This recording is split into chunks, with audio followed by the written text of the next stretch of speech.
Greetings, YouTube. His eyes of karma. Pause it a little bit here because last one. Sorry. His eyes of karma. Coming at you from Total Brohammer. I had just woken up. It's 12:30 Eastern Time. I am quite hungover. But Brohammer doesn't sleep. I mean, figuratively, I literally was sleeping, but figuratively, we don't sleep. We don't stop. We got that hustle. We got that drive. We're gonna get them views, and you guys are gonna love it. So we're showing obvious little Tomb King action. They're still very fresh and new. People are excited. A little Tomb King versus Skavenos. I paused it because right away this shit's going on, so I don't wanna, speed through this too much. So I think this is an interesting matchup because I think there's a lot of different tools both sides have to deal with each other. Because, the Tomb Kings do have weak infantry, but their infantry actually is decently suited to fight Skaven with their silver shields and their pretty high melee defense and decent melee attacks, especially Tomb Guard and Tomb Guard and Tomb Guard. That's the one I mean. And if you bring Ark in the Black's faction, followers of Nagash, you can get Crypt Ghouls, who I think actually are a pretty good choice. I mean, their melee attack's quite low, but most Skaven units have super low melee defense, so you're not, exactly, like 30, and that's because they have that buff. So you're actually not going to lose too much on that. I don't know if there's Death Runners. Yeah, see, melee defense is 36, so it's not amazing, and Crypt Ghouls have crazy high at weapon strength 40. It's quite good. So anyways, followers of Nagash, a lot of tools to deal with Skaven. I think most Tomb Kings do because they can also go super large, and all Skaven can deal with large in a variety of ways. I think that Tomb Kings do have a pretty decent matchup with them. But anyways, besides the point, I think they both, it's a really balanced fight, in my opinion. I've only played it a couple of times, but I have enjoyed it both times. All right, so right away, I have these guys forward deployed Skeleton Horseman Archers. Of course, I got unlucky, and I put them right beside these Gutter Runners, so they just get murdered. That's one volley. These guys are already, down to 41 models, almost at, 2/3 health. So that's pretty rough. Over here, I have some Velbats, which is another thing that Arkin can bring because he's a special little vampire. He's a vampire Tomb King. I have one Tomb Scorpion, chosen of the gods, the Ushabti Great Bows. I have Skeleton Archers. I have Haken the Black. And I actually have these guys, Edge of the Desert. So I think they're probably one of my favorite units on the Tomb. I know people talk about the Ushabti Great Bows, and they are quite good. The Ushabti Great Bows are very, very good. Especially chosen of the gods. But I think these guys are an underrated unit right now. They're very. We'll talk about it after. But anyways, I'll go through that later. So that's what I have in terms of large units. As my lord, I have Ark in the Black. I think I brought Doom and which was the one that causes fear? I brought Fate of Buna naturally because that's the greatest spell that Death has. I brought Fate of Buna and Doom and Darkness. It is that one because obviously Skaven have pretty weak leadership. I was hoping between the fear and terror and all the stuff I have here, it would help. So Skeleton Spearmen in the front. Those guys, they all have silver shields. Remember, that's the best thing about Tomb King infantry is that they're all silver shield up. So that'll help charging in and taking any fire. And even if these guys get around, Gutter Runners, they won't be able to do that much damage as they normally would to chaff infantry. On the flanks, you have Tomb Guards with halberds. I have the Crypt Ghouls here, 2 of them, or 3. Yeah, 2. I have the Kepra Guard, which are really good. They're like a low rent. What are they called? Sternsmen. Because they do regenerate, and they do a lot of damage. They don't have that bonus for infantry, but still 47 weapon strength, 38, 36 magic attacks. Their charge is weak, but that's all pretty much undead units. And then I have the King Nakesh's Scorpion Legion because I like poison, and 42 melee defense is pretty high. And if they do have to fight these rat ogres, they'll actually do a lot of damage, I would assume, because they're first of all their melee attack's pretty low, and they would just be an effective unit. So that's what I've got here. And so let's go ahead with it. Oh, we should look at my opponent's army. Okay, so he's got 2 Gutter Runners with poison. He's got a bunch of clan rats here, shields in the front, makes sense. Plague Priest, laser cannons, couple of rat ogres too. Clan Runner shields, Stormer with halberds, and a Death Runner. Not sure about the Death Runners. I think they're very situational. I don't really see them being, too useful in many matchups, but they do their work here and there. I have an Assassin, and they have Trek Craven Tail, who I've yet to download. I gotta get him, today. Jesus, I've been lazy. He's got a lot of cool goodies. I'll have to look at him later. All right, in that case, boom, let's go. So right off the bat, I am losing my Skeleton Horseman Archers, but I do decide to just send these Skeleton Spearmen to charge rather than them because with the silver shields, I don't mind. They're not gonna take that much damage, and we got a couple kills here with our little bows. Look at these little dead old rats. Nice. We got him. Got him! Look at that. That guy's been shot in the foot. This guy's been shot. It looks like nowhere, but hey, I'll still take it. So I'm trying to ward them off, these guys, because I just want to get rid of them. Over here, you got Nagash rolling through on his little magical flying chariot. He literally rides above, pushes them out of the way. He rides above. It's pretty cool. They are intelligently shooting him with a laser cannon because Ark of the Black, I don't think he can heal with his special ability. Oh, I should mention what I have on him. So he can heal with that one tool, whatever it's called, the Tomb Blade of Arkin. But I don't think he has any other way to heal, which is interesting for like an undead unit. But doesn't really matter because he does have the physical resistance, the Libra Mortis, which is really good. So he does have a few other tools to use. But besides the point, the laser cannon is trying to focus down Arkin. That's one of the things that I think Tomb Kings actually have a problem with, is that they're undead kind of. Oh, I've said my Felbats around. They can hit a little bit. It's on the other world. They have a number of ways to heal, but like their lords can just get taken out quite quickly because they can't heal their lords necessarily on demand. Which is, I mean, you can cast spells to get that healing buff across the army, but I don't know. Meanwhile, look at this here. This is important to note. My Ushabti Great Bows of the Gods, whatever they're called, Chosen of the Gods, are just wrecking this laser cannon, the Warp Lightning Cannon. So that's like 2 or 3 volleys. Look at all these little dead rats. I mean, there's just such a good unit. And then they get hit by the Felbats here, and between that and the archers, and my opponent's a little slow to respond. So by the time his units are here, they're already thinking, and I'm like, okay, pull out the bats, pull out the bats, pull out the bats, and there goes a laser cannon, which is a huge tool they had to do with my large. Over here, I should charge, but I'm waiting for them to charge first. When I realign them, these guys came back because they were grouped up, so they come back, and that's not what I wanted. But yeah, these Crypt Ghouls will deal with these clan rats quite quickly. My opponent brings the Radogors into the Tomb Guard. I'm not sure that was the best move. You know, I try to ward off these guys. Over here, I got my Felbats out, and I'm going to chase these guys off because I don't want them coming back. Now I get my Great Bows on and these guys can shoot. I have them probably shooting at the Radogors, and they do a little bit, they do good damage. They're anti-large, and they have bonus, I think they have charge defense against large too as well. These units, we'll talk about them later because I really like after. So I have these Chosen of the Gods here, these guys. Yeah, he's summoning clan rats, but they're just going to melt to my Crypt Ghouls, and I get my Scorpion here, and then I have Arkin the Whack in the back line here, and he's gonna go all over the place. I cast a Libra Mortis over here because we are kind of losing it a little bit.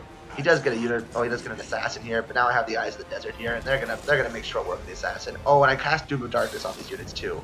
So just look how quickly they flee, just because they're. We all naturally cause fear being undead, and they have low leadership to begin with. So over here, there's just a huge break on the flank with that Doom and Darkness, which is such a useful spell. And then I've been shooting at the Plague Priest. I have the Scorpion on it. I have some Skeleton Spearmen on it. So my opponent does forget to bring his Rat Ogres over here. And I chase off these laser cannons. The Death Runners come in, but they're going to fight the Kemper Guard. They're going to lose that battle. Over here, I'm trying to get rid of the Plague Priest because that's the last bit of leadership. Craven Tail's over here somewhere, Creek, and he's actually quite hard to kill, I've heard. And you can see here, he's doing quite well. He's fighting. I mean, these units aren't necessarily especially well suited to kill him, but Arkin does have a 20 bonus versus infantry, something along those lines. Which, so he has 58 melee attack, actually. But still. And then now I get these Eyes of the Desert here, and they're just gonna, he's not gonna win that fight. There's no way. He's just not. What are his stats? I still have to see his stats. 47. Oh, 70. That's why he's so hard to kill. He's crazy at melee defense. But anyways. Over here, there's some Death Runners. I don't know where they're going. Over here, the Gut Runners way over here. The Assassin has come back and then try and hit these Chosen of the Gods, but he won't do that much damage. So, yeah, I don't know what the plan is there. I get these Tomb Guard into these Rat Ogres, and I want to try and finish off this Plague Priest. Over here, I have these Crypt Ghouls chasing them off, but I'll bring them back in a bit. So you see the Assassin. Yeah, he's fighting the Ushabti. He's not going to do that well. I mean, the reason these guys are so great is because they're like basically artillery. They're like better versions of Cygors in a way. Like they don't do as much damage as Cygors maybe on each attack, but they're better in that they are good against large and infantry. They're good against both large and infantry, and they can't really be hit by like skirmish cav or anything like that, or like skirmish units. Like light cav would be useless against Ushabti, and they're just, I don't know, it's cool. I mean, are they a little OP? I don't know. They'll probably be the first unit to get nerfed in this. I don't think they're OP though. I don't know. The Tomb Kings are good and they're bad. I think the Tomb Kings are actually a really balanced faction. I'm really impressed with what CA did with the Tomb Kings because we've seen a lot of power creep in the game. We've all mentioned this before. That's so cool. Those rain of arrows. But no, I think they are quite well balanced, the Tomb Kings, and I'm pleasantly pleased. I was gonna say pleasantly surprised. I'm pleased. I'm rather pleased with the state of the game with the Tomb Kings right now. There's still a lot of problems in it that have been around, legacy issues that were at the beginning, but as far as the Tomb Kings being a good addition, I think they're a great addition. I mean, they're not a perfect faction by any means. No faction is perfect, but they are very cool. They're fun. They have a lot of interesting units. And when I cast on the Doom and Darkness, and you just see this whole little blob just slowly whittle down, and then I'm just gonna get you know, they're surrounded. They're fighting units that cause fear because all undead units cause fear, and then some of these units cause terror, I'm sure. Actually, I don't know if Arkin does. He does cause only fear. So yeah, Doom and Darkness going down, I have the Surround coming in, and the second, like, they're just going to break piecemeal. So first they're going to go this weakened unit of Rat Ogres, and now this unit of Clan Rats, and then once they go, there you go, Mass Shatter, and that's it. So they're gone. So that's how I want it with, you know, that's why my little Tomb King Fear build, which I think is a good move against the Skavinos. So let's end that replay. So yeah, Tomb Kings are balanced. I'm happy. Oh, GG to Zephyrin, by the way. So Tomb Kings are quite balanced. That is good. I'm happy with that. Other than that, I still, you know, I think that, you know, the Great Bows could probably use a little bit of a nerf, but I think that's not a big deal.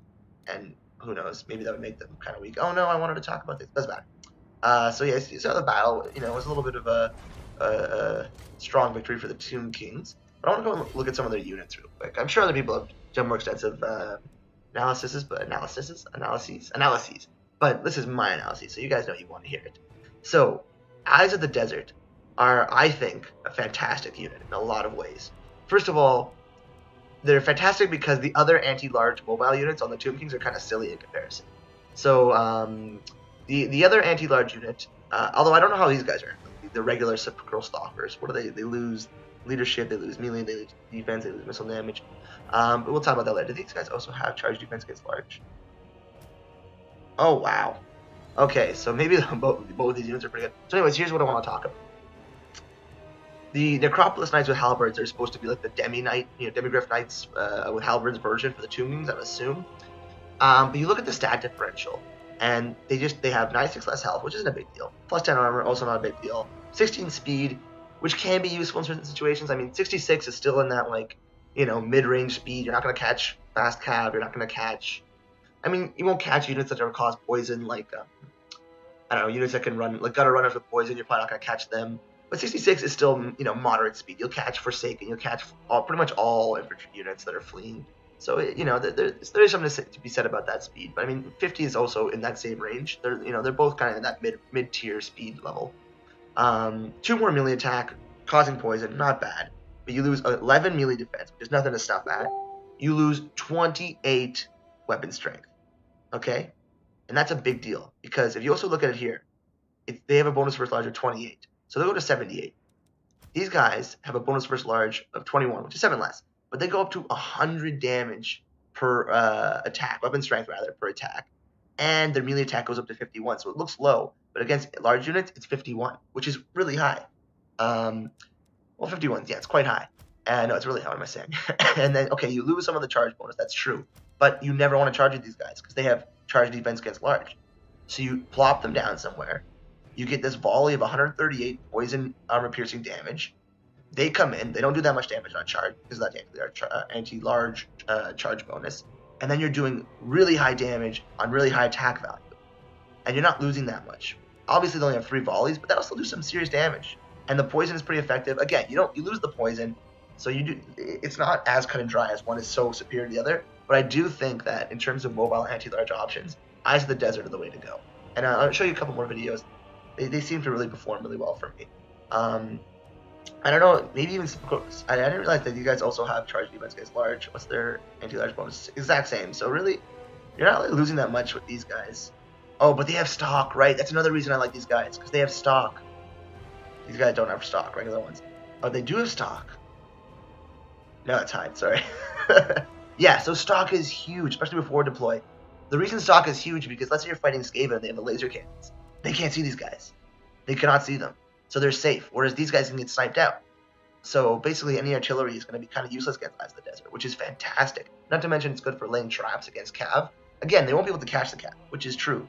But, so it's a detriment compared to these guys. But at the same time, these guys can't really catch cav either. They'll catch maybe Empire Knights and like Reichsguard, but I mean, other than that, you're going to lose them. So I think these guys are really, really good. Stock is a huge advantage. Yeah, I think these guys are a great unit. I think I'm very pleased with how they perform for me. I think that's the thing that's really cool about the Tomb Kings is their large unit, or sorry, their Regiment of Renown units are quite impressive. in every regard. Usually you get like 1 or 2 useless ones, but I'd say that pretty much all their regiment around units are not must picks. I mean, the Sphinx of Ushak. That's fine. I definitely know how you pronounce it. Pharaoh of War is going to be crying if he ever sees this video. No, but like this guy is obviously situational. There's certain armies who don't want to bring a giant, really expensive 2,300 unit against. Empire could be. I think it's a bad move to bring these guys against because Empire has pretty solid ways to deal with large. But yeah, I would just say that all their regiments around are pretty effective in every way. And I wouldn't say. And you know what's also cool is that none of them are really a must pick. I mean, depending on the matchup, like I said, these guys are great, but certain matchups are not great. They're not really useful. These guys are great, but I think in certain matchups, I'd probably bring them in most matchups. I like them a lot. I think they're a very, very good unit. But there are other matchups, of course, where I don't think bring them. Obviously, these guys are like rusty errors, but you don't want to bring them against Skaven, for instance. Like I didn't bring them in the last matchup. These guys are like, pardon me, the Stearnsmen, but because of the lack of armor. Lack of anti-infantry bonus, they're very good. I just think that you don't want to bring them against like dwarves. There'd be no point. Magic damage, no armor piercing, they would be garbage. And then these guys are also good against armies you think are going to have a lot of large options like lizardmen and the like. And the poison's really effective with the poison mixed with the it doesn't really effect on melee attack, but the poison mixed with the high melee defense makes them quite an effective unit. And of course, silver shields, so they're survivable in a certain regard. So yeah. I think the Tomb Kings are a really fun faction. I'm really enjoying them so far. I was getting my ass beat in the first few battles, but I've since learned a little bit more about them, and I'm enjoying them. And I hope you guys are too. I hope if you bought Tomb Kings, you're happy with the DLC, and if you're on the fence, I think it's a solid purchase. I think does it fix Warhammer 2 and bring it back to I think what the glory days of Warhammer 1 was no. Not yet, not quite, but it's a step in the right direction. Definitely a step in the right direction. Definitely a fun faction. Definitely interesting. I like what they did. My fears about them were totally. I was totally wrong. My fears were totally unfounded. They are not what I thought they would be, which I thought was like vampires, but with more large units and more chariots. So yeah. So all in all, I'm pleased. I'm happy. I hope you guys are too. I really have to go take a shit, so we're gonna call this video. See ya around the bend.